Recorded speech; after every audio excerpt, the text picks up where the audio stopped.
Bonjour à tous, toutes nos excuses pour ce retard dans le démarrage de cette édition de la mi-journée de l'information sur Canal 3 à Bénin. Vous êtes bienvenus et voici les titres. On commence justement par cette actualité concernant justement la politique. Godomè, un arrondissement de la commune d'Abomey-Calavi, quadrillé par l'UDBN, l'Union démocratique pour un Bénin nouveau. C'est pour mieux tenir ce qui est incontestablement le fief de sa présidente et par ricochet du parti. Tous les quartiers ont été dotés ce week-end des cellules de base. Et comme toujours, vous le voyez bien, il y avait eu du monde. Dans le monde des travailleurs, on est à bout de nerfs et de patience dans le rang des agents du PAPME. La profonde crise de survie qui assomme depuis quelques années maintenant cette agence d'appui à la promotion des petites et moyennes entreprises a fini par toucher les conditions des travailleurs qui n'en peuvent plus de concéder de dures conditions de vie. Vous les entendrez dans ce journal, ce n'est pas loin de l'enfer. Africa Mondo, c'est une organisation non gouvernementale qui réfléchit depuis samedi dernier à l'apport du continent africain et des afro-descendants à l'économie mondiale. C'est une rencontre qui va durer 29 jours et baptisée le mois de l'histoire des Noirs. Un point des activités prévues à cette occasion-là. Vous les suivrez dans ce 13h. Vous êtes bienvenus donc dans cette édition. On va commencer par vous parler d'abord de politique. Si vous en êtes un acteur présent à Godomè, dans la commune d'Abomey-Calavi, eh bien, l'UDBN vous promet d'avoir fort à faire pour les prochaines élections communales et municipales. Tous les quartiers de l'arrondissement ont vu leurs cellules de base installées dans un contexte géopolitique local très étriqué, mais largement dominé, faut-il le rappeler, par l'Union démocratique pour un Bénin nouveau, le seul parti d'ailleurs dirigé actuellement par une femme, comme on le sait déjà. Et il y a eu du monde à cette occasion-là. Voici le reportage de Narcisse Alossé. Pour une cérémonie d'installation des cellules de base, l'Union démocratique pour un Bénin nouveau sort le grand jeu ici à Godomè-Togoudou. Une mobilisation des grands jours dans un cadre idyllique. Ce déplacement massif que vous venez d'effectuer témoigne une fois encore de l'attachement que vous avez pour notre parti UDBN. Et nous vous convions à la sérénité et à ne jamais céder au chantage. Des chantages et pressions, nombre de militants de cette formation politique en ont connu ici à Togoudou. Mais face à l'assistance, ils ont dit ne jamais céder à la sirène des vendeurs d'illusions. Une fidélité qui facilite aujourd'hui l'installation des coordinations du parti dans les 14 quartiers de la localité avec un engagement solennel.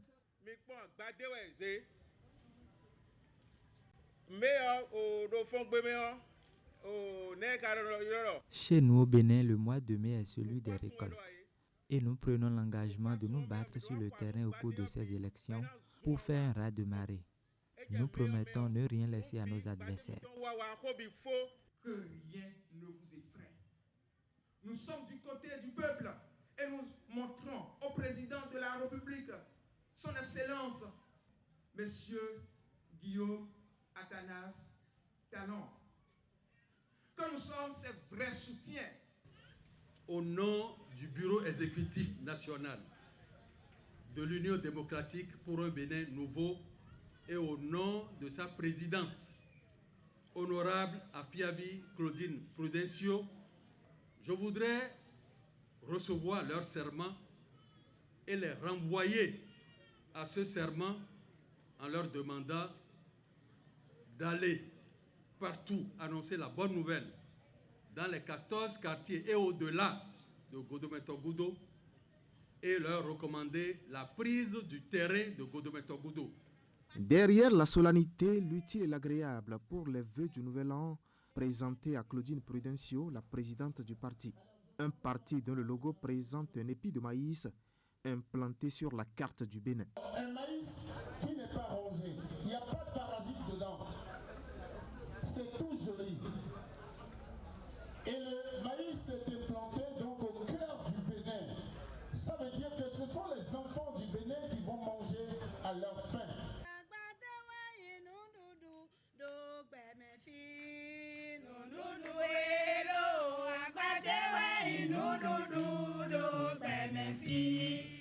Pour les élections municipales et communales de mai 2020, l'offensive pour la conquête de l'électorat est ainsi lancée par les responsables de l'Union démocratique pour un Bénin nouveau.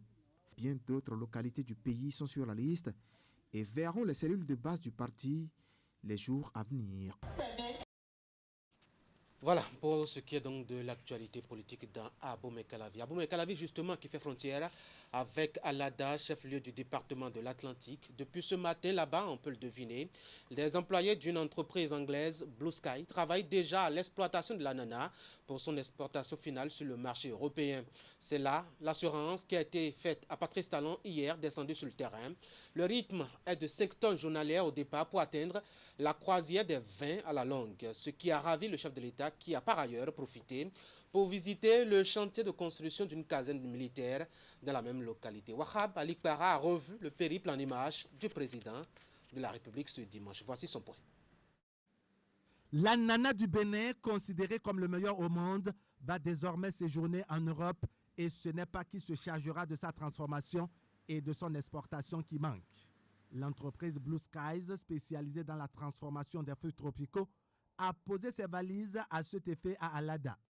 Blue Skies Bénin, qui démarre ses activités le lundi 3 février, se propose de travailler 7 jours sur 7 pour à terme exporter par vol 20 tonnes d'ananas béninois en direction des supermarchés européens. Le président de la République, qui est allé visiter les installations et apprécier en personne la capacité de l'entreprise à concrétiser cette ambition, est salué pour ses nombreux efforts qui ont permis d'endiguer un tant soit peu la corruption. Les confidences de Blue Skies laissent entendre que 10 ans plus tôt, la corruption alors en vogue au Bénin avait dissuadé les responsables de choisir la destination Alada. La rigueur du régime de la rupture et le climat des affaires désormais favorables ont donc pesé dans la balance et aujourd'hui les voici au Bénin. Blue Sky a décidé de s'installer au Bénin pour justement transformer les fruits que nous produisons avec un modèle économique qui est très innovant parce que Blue Sky ne va pas produire de fruits mais va acheter des fruits chez tous les producteurs du Bénin. Blue Sky va commencer sa transformation de fruits par 5 tonnes tous les jours au départ de Cotonou. Et ce sont des fruits transformés qui se retrouvent sur la table des consommateurs européens 24 heures après. Ce qui veut dire que c'est une unité qui est complètement modernisée avec une chaîne logistique qui doit permettre de transformer les fruits et de l'expédier par l'aéroport pour que ça soit sur la table des consommateurs européens le lendemain. 5 tonnes par jour dans un premier temps, puis rapidement on va aller à 10 tonnes, 15 tonnes, 20 tonnes. Il faut savoir que pour produire 20 tonnes de fruits transformés, il faut 3 fois plus de fruits, c'est-à-dire 60 tonnes de fruits. C'est-à-dire que quotidiennement, Blue Sky va acheter auprès des producteurs de notre pays 60 tonnes de fruits, tous les jours. Blue Sky Bénin, c'est aussi une porte ouverte aux milliers d'emplois et une grande opportunité pour les producteurs locaux. Le promoteur a souhaité l'accompagnement du gouvernement pour certaines facilités. Et c'est de gaieté de cœur que le président Patrice Talon, tout en le félicitant pour le choix porté sur le Bénin, l'a rassuré de ce que l'État lui apportera le soutien nécessaire pour promouvoir le label Ananas du Bénin. Je voudrais vraiment féliciter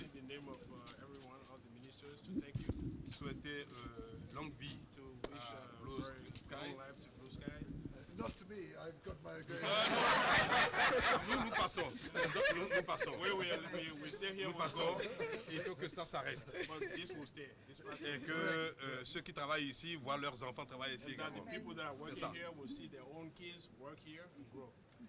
Et que votre nom soit gravé éternellement dans Your name. Vraiment, je voulais dire aux uns aux autres, bravo, félicitations.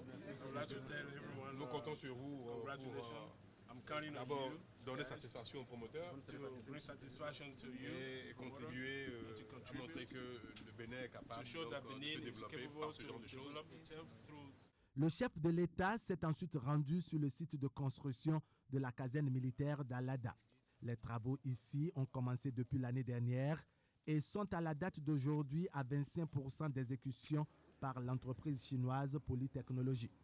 D'ordinaire, 2000 ouvriers travaillent sur ce chantier qui, à terme, prendra inévitablement la forme d'une caserne militaire ultramoderne au profit des forces armées béninoises.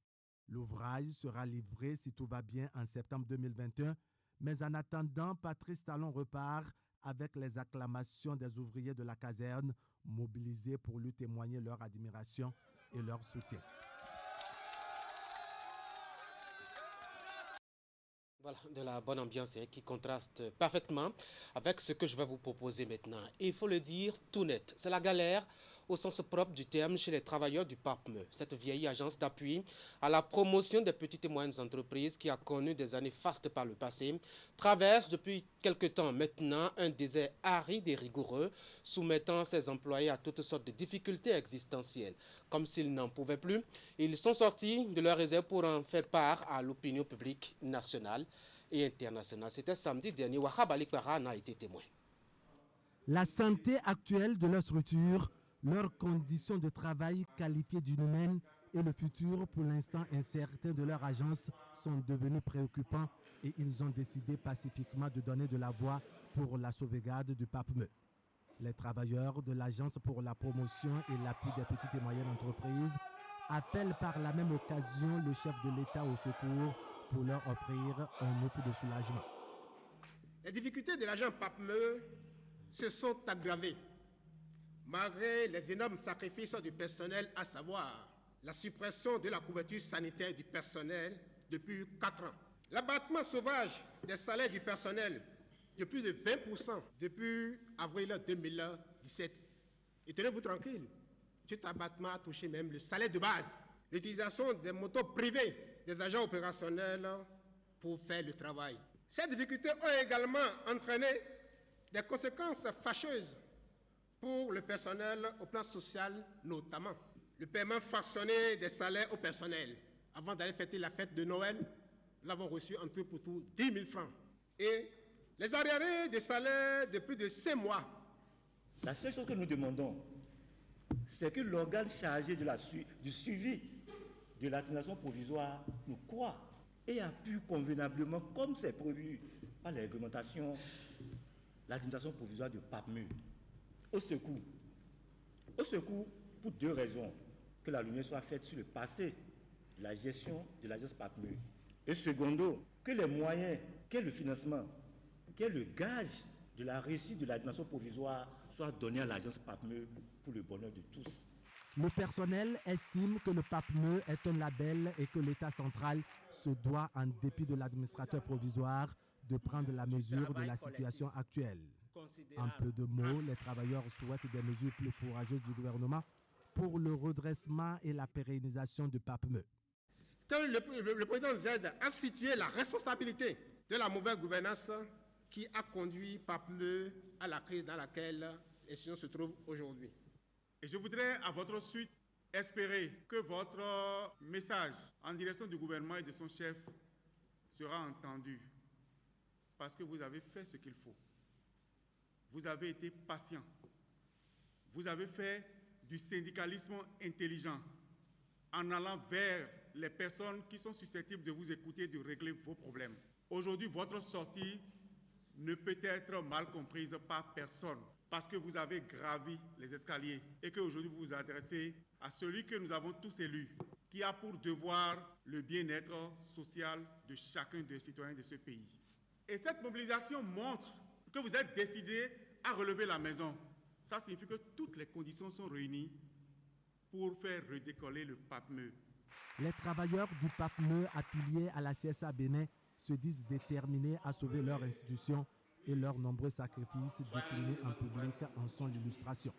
Ils sont ouverts au dialogue et à toute démarche visant à faire entendre raison aux autorités et à reconsidérer le PAPME comme un véritable outil de développement. Merci Wahab Ali Kwara pour ce point. C'est un rendez-vous qui se compte désormais au fil des ans. L'occasion de présentation de vœux de nouvel an des femmes et des jeunes du Koufo à Bruno Fahingbe, c'est un acteur politique de Diakotomé, était vendredi à sa 2e édition. Moment de fête, de promesses, de bonnes intentions, mais aussi et surtout d'options politiques résumées au soutien renforcé aux actions de Patrice Talon. Geoffroy Messin et Florent Dou.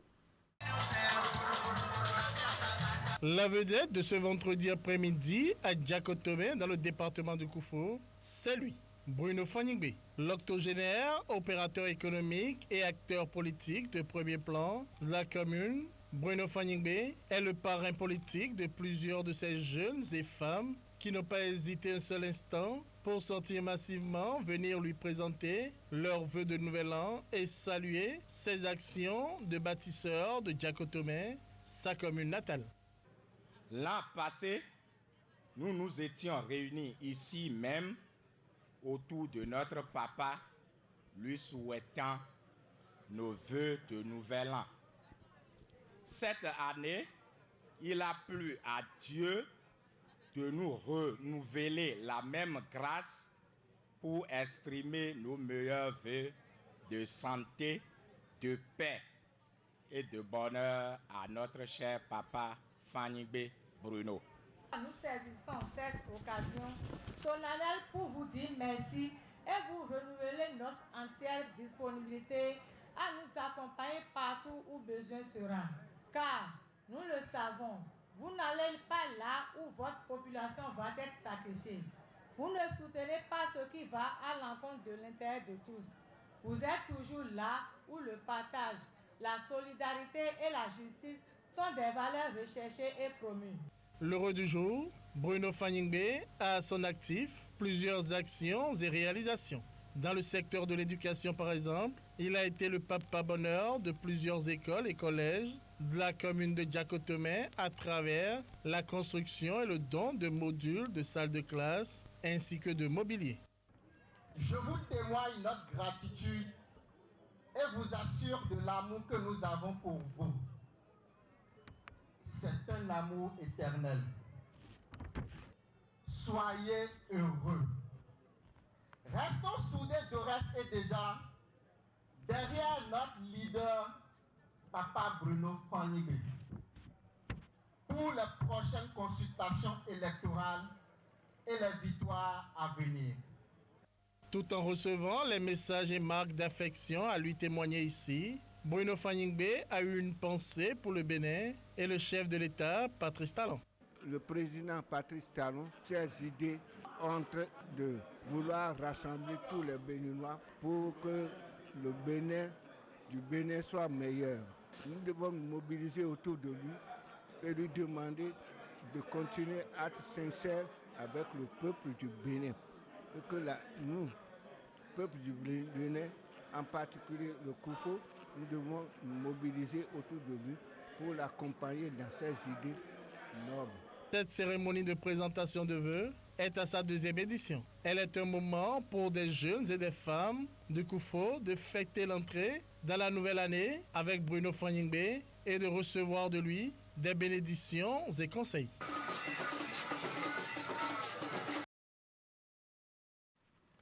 Maintenant, nous vous proposons un peu de lumière sur la vision du gouvernement béninois dans sa détermination à libérer les espaces publics, notamment dans l'Atlantique et le littoral.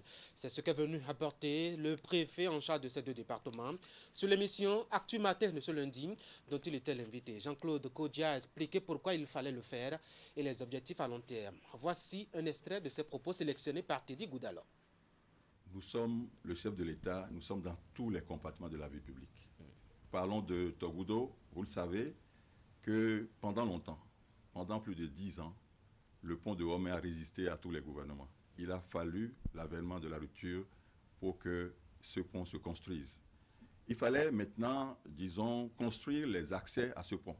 Et malheureusement, nous avons eu affaire à un compatriote qui n'a pas compris, un certain, je ne sais pas s'il faut donner son nom, un certain Wonyibo Bertin, qui pourtant a été recasé ailleurs. Mais il demandait qu'on le dédommage pour ce qu'il a construit, alors qu'il n'a pas eu un permis de construire. Vous comprenez? Il fallait pour la nation, il fallait pour vraiment les populations de Womé, de Godomé, de l'Atlantique. Il fallait vraiment à un moment donné, après avoir discuté, après avoir échangé, il fallait vraiment y aller. Nous sommes allés.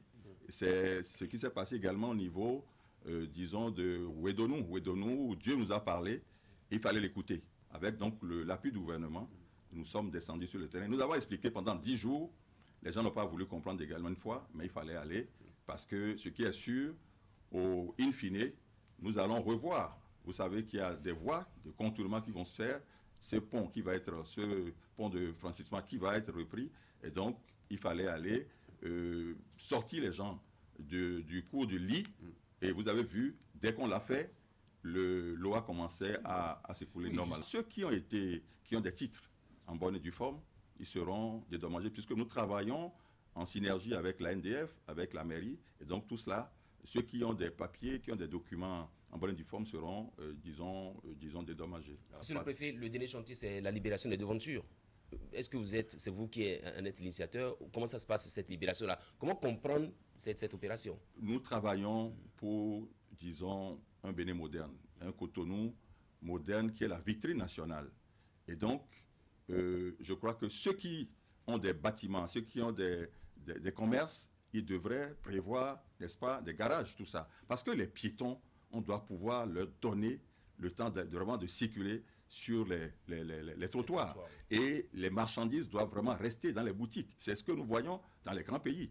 Et or, nous accédons aujourd'hui, donc nous voulons ressembler à ces pays-là. Donc, nous sommes en train de travailler dans ce sens. Je crois que, comme je l'ai dit, il y a des gros chantiers qui vont nous permettre, d'ici 1 an, vraiment de régler définitivement ces problèmes-là, ces questions-là.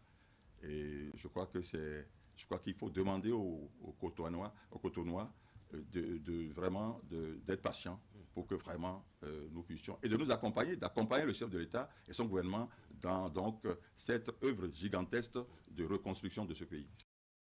Voilà. Le ministère en charge de l'économie numérique tient prêt déjà son agenda numérique de l'année 2020. Il y a question des actions qui vont toucher prioritairement des secteurs de l'éducation, de l'entrepreneuriat et de la dématérialisation de l'administration. C'est la ministre qui en a fait une déclinaison pour l'information des acteurs majeurs du secteur de l'Internet au Bénin. Le reportage. Devant les médias, fournisseurs d'accès à Internet, promoteurs de start-up numériques, en somme un parterre d'invités, représentatif du secteur du numérique, Aurélie Adam Soulé expose sa feuille de route pour l'année 2020. En matière d'Internet, la ministre de l'économie numérique promet d'élargir l'accès et d'en améliorer la qualité. En termes de couverture, nous avons quand même fait aussi un bond. La couverture 3G, l'année dernière, je l'avais annoncé, est passée à plus de 56%. Précédemment, nous étions autour d'une 30-35%. La pénétration de l'Internet mobile est aussi passée de 42 à 48% en l'espace de 3 ans. Et comme je l'annonçais tout à l'heure avec le développement du haut et très haut débit fixe, la tendance baissière que nous notons au niveau de l'Internet fixe, nous allons la voir remonter et prendre une pente plus ascendante. Le gouvernement béninois veut également mettre la barre très haut en termes de satisfaction des besoins fondamentaux par le biais de l'Internet. Ainsi, cette année, le réseau béninois d'éducation et de recherche sera une réalité. Il permettra à la cible d'échanger virtuellement les connaissances avec les meilleures universités du monde. Ça veut dire quoi? Ça veut dire qu'un étudiant qui se trouve à Parakou va pouvoir accéder à des ressources pédagogiques qui se trouvent dans une université à Singapour, dans une université à Harvard, dans un centre de recherche qui se trouve en Italie, à Trieste, qui est un grand centre où il y a beaucoup de centres de calcul. Donc cela veut dire que nous allons ouvrir nos universités, nos centres de recherche au monde et nous allons apporter le monde dans ces universités et dans ces centres de recherche grâce au numérique. Grâce au numérique, il sera possible en 2020 de se faire délivrer les pièces administratives en ligne. Une dématérialisation rendue possible par le biais d'un portail numérique exclusivement dédié à l'administration. Il n'y a pas que le projet SmartGov qui connaîtra sa concrétisation en 2020. Le ministère entend finaliser l'insertion du numérique dans les salles de classe en généralisant le processus. Pour soutenir le jeune béninois à la sortie de l'école, le Fonds d'appui à l'entrepreneuriat numérique rentre dans sa phase opérationnelle. Et pour que toutes ces mesures ne laissent personne de côté, le gouvernement prévoit renforcer les points numériques communautaires afin d'impacter les populations à la base. Un quart de siècle déjà au service de la cause juste dans les domaines de la bonne gouvernance, de la lutte contre le régionalisme, l'ethnocentrisme et le racisme. L'ONG Al-Khair du grand et du très tonitruant Martin Assogba a soufflé ses 25 ans de vie et de combat. En lieu et place de gâteaux à couper et de coupes de champagne, les responsables de l'ONG ont plutôt organisé une grande conférence à l'Infosec de Cotonou pour un partage d'expériences. Loïc Gaba et Derongweli. La présente rencontre est la consécration d'un quart de siècle de combat pour la préservation et la restauration des valeurs démocratiques en République du Bénin. L'association de lutte contre le racisme, l'ethnocentrisme et le régionalisme Al-Khair est aujourd'hui fière du chemin parcouru. Notre organisation a mis en œuvre sur toute l'étendue du territoire national diverses activités destinées à éduquer les populations à la base sur leurs droits, mais aussi sur leurs devoirs, à sensibiliser les gouvernants sur la nécessité de sacraliser et de respecter les fonds publics à travers leur gestion efficace et efficiente, ainsi qu'à dénoncer les mauvaises pratiques pouvant freiner l'élan de notre pays vers le développement. Mais ce parcours n'a pas été aisé pour l'initiateur. Il a sacrifié son énergie, ses biens matériels et une partie de sa vie pour offrir aux Béninois un canal de préservation et de dénonciation des atteintes à la dignité humaine et aux valeurs démocratiques. Le 9 décembre 2013, j'ai été l'objet d'une tentative d'assassinat. Vous voyez, ce n'est pas facile, ce n'est pas du tout facile. Et puis, il arrive des moments où nous ne trouvons pas aussi de financement. Mais il faut continuer. Personnellement, je peux vous dire personnellement, au début des activités, moi-même, j'ai injecté 13 millions de nos francs CFA. Moi-même. J'ai vendu l'une de mes parcelles et j'ai mis l'argent à la disposition de l'ONG pour la faire progresser. Parce que vous ne pouvez pas aller vers le partenaire sans leur démontrer de quoi vous êtes capable. Cette cérémonie marquant les 25 ans de lutte citoyenne est placée sous le parrainage d'un ardent défenseur des valeurs démocratiques. Ce dernier caricature l'intensité et la portée des combats jusque-là menés par Al-Khair. Substituer Al-Khair à Martin Assogba relève d'un phénomène humain qui signe la ténacité, l'endurance que vous mettez au service de l'accomplissement de la vision qui vous a pris sous son manteau. Et je ne dis pas cela pour faire de Martin Viutu Assogba l'alter ego de l'arbre flamboyant ou du savant aux prises avec son microscope et ses éprouvettes. Je voudrais dire simplement que je ne sache pas au Bénin une autre association dont le nom se soit substitué à celui de son président. L'ONG Al-Khair entend s'implanter davantage dans toutes les contrées du Bénin. Elle compte amener les Béninois à mieux connaître leurs droits, mais aussi leurs devoirs. On devrait dire joyeux anniversaire justement à l'ONG Al-Khair. La mairie de Cotonou a célébré vendredi 32 de ses agents appelés à faire valoir leur droit à la retraite. Une occasion saisie par l'administration municipale pour faire le point des réalisations au titre de l'année écoulée et projeter justement l'année 2020. Asiemo Kanya Asiemo. C'est une grande cérémonie dédiée à ces 32 agents de la mairie de Cotonou. Ils sont désormais admis à faire valoir leur droit à la retraite. Après 30 ans de service au profit de l'administration municipale, ils reçoivent en ce jour spécial hommage et distinction en présence des collègues, amis et parents. Merci de nous avoir associés à un pareil événement au titre des agents appelés à faire valoir leur droit à la retraite au cours de l'année 2019. Nous vous en serons gré puisque c'est la seule occasion qui nous est offerte de recevoir l'ensemble de nos collègues, de prodiguer aux uns et aux autres de sages conseils d'amitié, de fraternité, du travail bien fait, conformément au code du travail en vigueur au Bénin. L'administration municipale a saisi l'occasion pour faire le point des nombreuses réalisations faites au titre de l'année 2019 et celles en cours pour le compte de 2020. Le maire Isidore Nyonoufou a promis faire le nécessaire pour faciliter les formalités aux désormais retraités en ce qui concerne leur pension.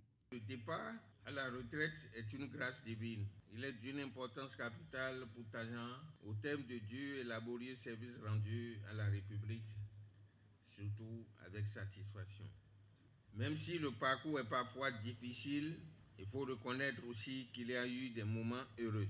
Pour constituer un échantillon des chanceux parvenus à bon port. Et comme l'a dit Voltaire, la retraite est le port où il faut se réfugier après les orages de la vie. Puisse cette étape de votre vie vous préserver des ennuis de toute nature et vous récompenser de tous les sacrifices que vous avez consentis au service de la nation. Plusieurs agents méritants de la mairie ont été distingués à cette occasion. Ces récipiendaires n'ont pas manqué de témoigner leur reconnaissance à l'endroit des initiateurs. Un hommage a été rendu aux agents de la mairie disparus au cours de l'année écoulée. Un public reportage dans ce journal. À Atlantique Assurance Bénévie, un nouveau produit vous est proposé, vous, de la clientèle. Il s'agit d'une épargne prévoyance pour les études supérieures à l'étranger. L'article est baptisé SD10 pour vous aider à anticiper sur les dépenses que cela appelle, notamment celles des imprévus. Le produit a été lancé au cours de la semaine écoulée devant clients et partenaires de la Banque Atlantique Bénin. Voici le reportage de Wahab Alikpara et de Moufid Sabo. Dès que on parle d'études, il faut anticiper certaines choses parce qu'elles vont arriver. Pour qui va loin, la sagesse africaine conseille de ménager sa monture et qui envisage l'avenir sur de beaux auspices, il est préférable de se réveiller très tôt. C'est sans doute cette logique d'anticipation que Atlantique Assurance Bénin suggère à sa clientèle. SU10 est son nom. Une épargne prévoyance pour les études supérieures à l'étranger. Atlantique Assurance Bénin propose là une solution qui, à long terme, soulage les parents dans les dépenses universitaires de leurs enfants.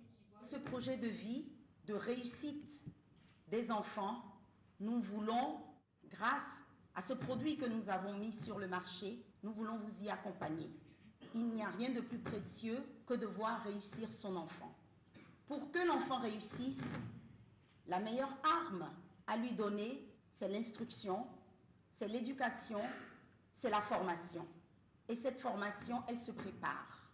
Et au niveau d'Assurance Bénin Vie, nous avons mis notre expertise d'assureur vie, qui veut dire que nous prévoyons, nous préparons, nous aidons à préparer le futur. Parce que le futur, l'avenir se prépare dès aujourd'hui. Atlantique Assurance Bénin s'est associé à Invictus Butlers pour proposer SU10 en vue d'un projet d'études réussi à l'étranger pour l'apprenant. C'est sans doute la solution adéquate à l'équation, sinon aux multiples casse-têtes des parents vis-à-vis des charges liées à l'éducation de leurs enfants. Donc, pour que cette problématique ne soit plus un casse-tête pour les parents, nous vous offrons SU10. SU10 qui est l'alliance entre l'épargne prévoyance en assurance vie et la conciergerie estudiantine. J'ai l'habitude de dire à mes clients, ce n'est pas quand votre enfant a le bac qu'il faut réfléchir au financement de ses études, c'est trop tard. C'est dès qu'il est en maternelle, puisque de toute façon, quand vous le mettez en maternelle, c'est que vous savez qu'il aura le bac et qu'il abordera des études supérieures. Vous savez qu'il va avoir une formation diplômante. Donc ce n'est pas quand il est proche de cette formation qu'il faut réfléchir à se dire comment je finance. C'est un peu tard. SU10 est là pour parer à toute éventualité, mais également pour l'accompagnement sur place. Ça, c'est très important. Parce Atlantique Assurance Bénin s'est donné comme vocation de permettre aux parents de voir réussir leurs enfants. Le groupe s'est également associé à la conciergerie estudiantine pour qu'une fois le financement bouclé, l'enfant soit accompagné durant tout son cursus et que les efforts des géniteurs soient couronnés de succès. Deux notes, culture et religion pour finir. Culture pour commencer, avec Africa Mondo, une organisation non gouvernementale installée dans la promotion des valeurs afro-africaines et la reconquête et la redécouverte de l'histoire des Noirs. Elle a initié depuis samedi un événement qui accourt et qui vise à évaluer l'apport du continent africain et des afro-descendants à l'économie mondiale. C'est une conférence parmi les 1001 choses qu'elle a prévues dans le cadre de ce qu'elle a baptisé le mois de l'histoire des Noirs et qui va durer 29 jours. Le point de la cérémonie d'ouverture avec Teddy Goudalo, présenté ici par Clément Tchadé.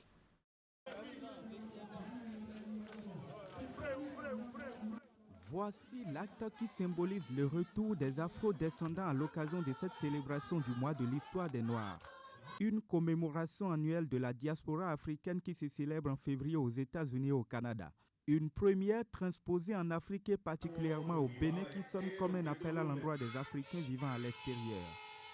En choisissant le thème de l'apport du continent africain et des afro-descendants à l'économie mondiale, nous n'entendons guère tirer le trait de notre côté par rapport aux multiples exploits significatifs des Noirs et des afro-descendants dans la construction de l'humanité sur tous les plans.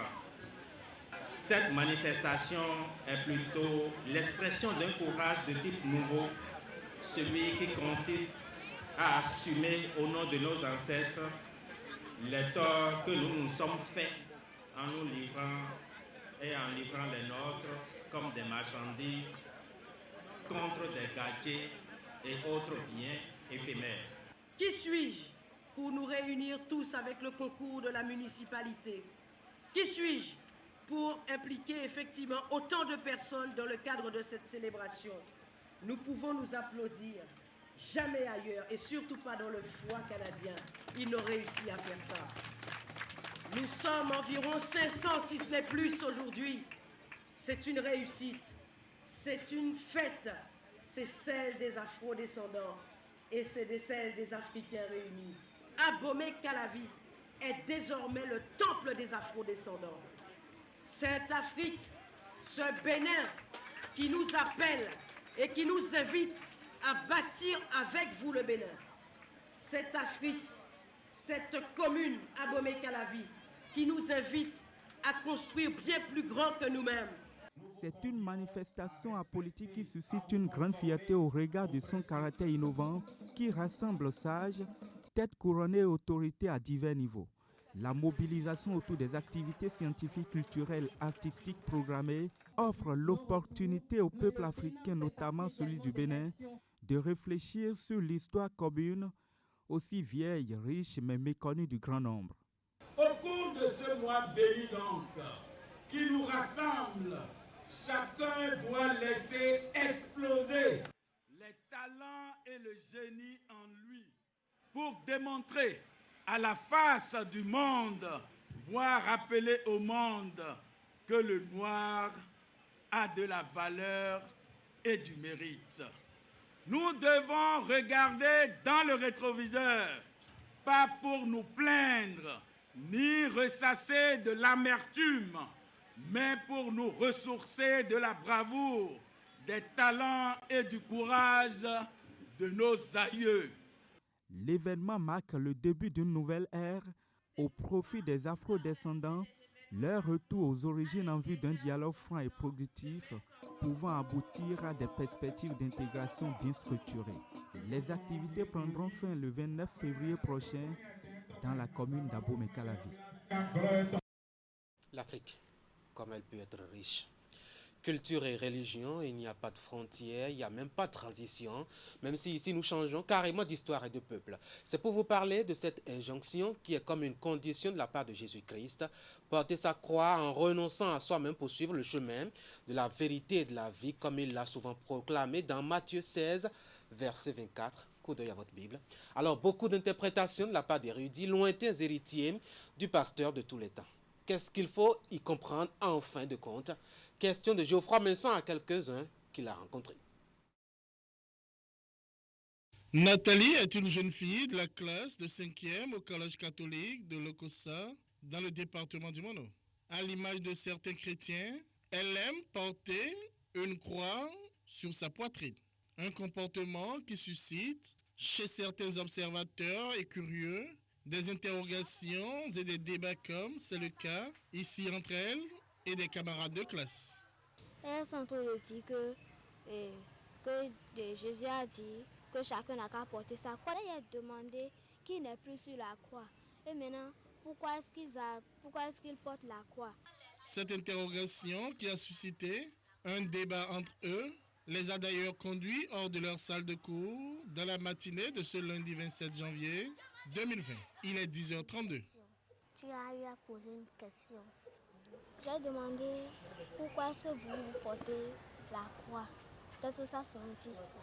Parce que Jésus a souffert la passion, a été crucifié sur la croix.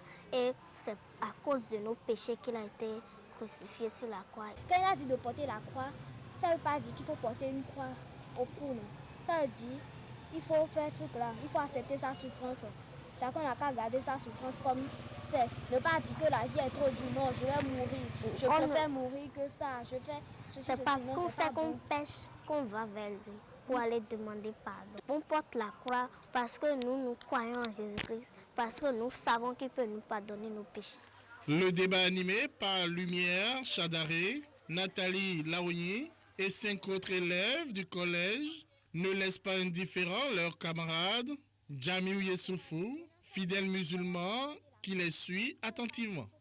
Lorsque Chadaré a parlé de croix, là, j'ai été impressionné un peu par ce qu'elle a dit. Chacun ça les a suffi pour venir chez M. Lavé. En fait, lorsque moi je vois mes amis catholiques porter de la croix, ça nous est venu. Si Nathalie et ses camarades sont exceptionnellement dans la cour, c'est pour rencontrer le curé de la cathédrale de Lokossa, dont les bureaux sont à proximité.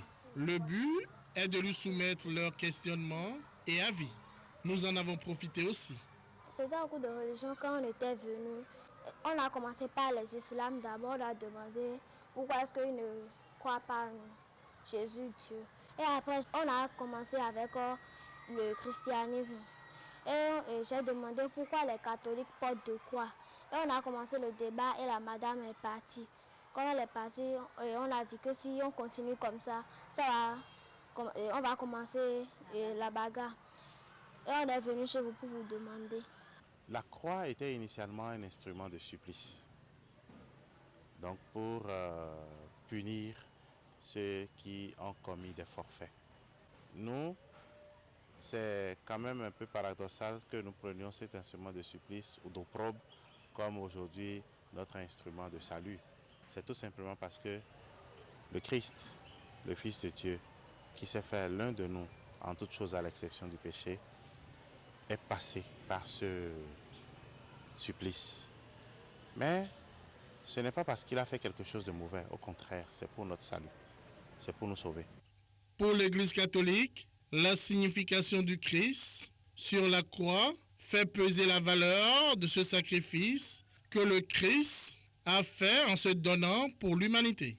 Dans les églises évangéliques, la croix n'est que l'acceptation de la souffrance et des difficultés avec le Christ. Ce n'est pas une recommandation de Jésus-Christ. La compréhension réelle est d'accepter la souffrance. C'est tout simple, pas de porter quelque chose de physique. Chez les Romains, si quelqu'un est crucifié, c'est une ignominie, c'est une honte. Pour nous, désormais, la croix n'est plus instrument de honte ou instrument de supplice, mais plutôt l'instrument de notre salut. Moi, je porte la croix parce que c'est une représentation qui montre combien de fois j'aime mon Dieu et combien de fois j'ai une admiration à lui. Je sais que je ne peux pas le voir vis-à-vis, mais c'est pas cette croix que je le vois. Je lui demande ce que je veux. J'ai commencé à porter la croix depuis mon enfance. Ça ne m'a jamais gênée. Non, on ne m'a pas forcé à porter la croix. J'ai commencé par porter la croix quand j'avais exactement 6 ans. Et comment tu te sens chaque fois quand tu portes la croix? Je me sens à l'aise. Chez les chrétiens de l'Église du christianisme céleste, au-delà de ce rappel de sacrifice du Christ, la croix fait partie des instructions divines reçues par le fondateur de leur courant religieux, feu pasteur Samuel Bileou Oshafa. Il lui a donné beaucoup d'instructions. Et parmi les instructions de tout ce qu'il a reçu, il y a le port de la croix dedans. par la croix simple, la croix sur laquelle se trouve l'être. Les chrétiens célestes et catholiques s'accordent sur un fait. La croix est un puissant outil de protection spirituelle et de délivrance. Moi, je pense que la porte de croix sur mon corps est une bonne chose, car peut-être quand je serai en danger, je peux garder cette croix dans la main et commencer par prier. Il y a des moments d'exorcisme où l'esprit malin devant la croix réagit et ne supporte pas la vue de la croix et rejette le regard qu'on lui demande de poser sur la croix. Parce que pour lui, voir le Christ sur la croix, c'est la honte, puisque le Christ a ainsi cloué sur le bois de la croix notre péché, notre misère. Mais je crois que la croix sauve. C'est Jésus même en personne qui sauve. Il y a une force là. Quelqu'un d'autre peut porter, quelqu'un d'autre ne peut ne pas porter. Il peut porter la croix, c'est-à-dire le truc simple, la croix simple sans Jésus.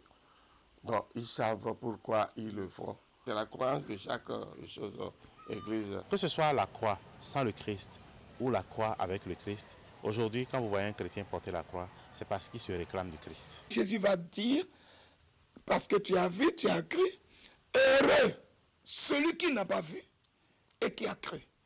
Alors donc, la chose importante pour Jésus, c'est de croire. C'est de croire. Le débat reste ouvert. À chaque religion, confrérie et loge, ses dogmes et croyances. Signe extérieur de la foi, la croix suscite sous d'autres cieux également débat en ce qui concerne les lieux où l'on est autorisé à la porter. On va dire un grand merci à Geoffroy Vincent. Je vous parlais d'érudits. Il y en a eu de toutes les tranches d'âge, vous avez pu suivre. Et puis ces enfants, très avertis des questions de religion et de philosophie. Mesdames et messieurs, c'est la fin de cette édition. Je vous ai parlé justement au cours de cette trentaine de minutes de cette installation des structures de base de l'UDBN à Togoudou, à Godomène, dans la commune d'Abomey-Calavi. Je vous ai parlé aussi de la galère des agents du PAPME. C'est une structure de microfinance. Et puis le mois de l'histoire des Noirs qui a commencé depuis samedi dernier et qui va durer, ma foi, 29 jours. C'est la fin donc de cette édition. Merci d'avoir été là. Je vous remercie sincèrement d'avoir suivi de bout en bout. Donc rendez-vous pour une autre édition présentée par moi-même. Ce sera demain à partir de 13h. Mais les rendez-vous d'information, c'est déjà tout à l'heure à partir de 16h pour le bulletin de l'information de l'après-midi. À 19h30, vous avez le rendez-vous donc du soir et à 19h30, l'édition la dernière de la journée, celle de la nuit. D'ici à là, vous portez très bien, vous passez une très bonne journée. L'actualité en continu, c'est sur notre page Facebook.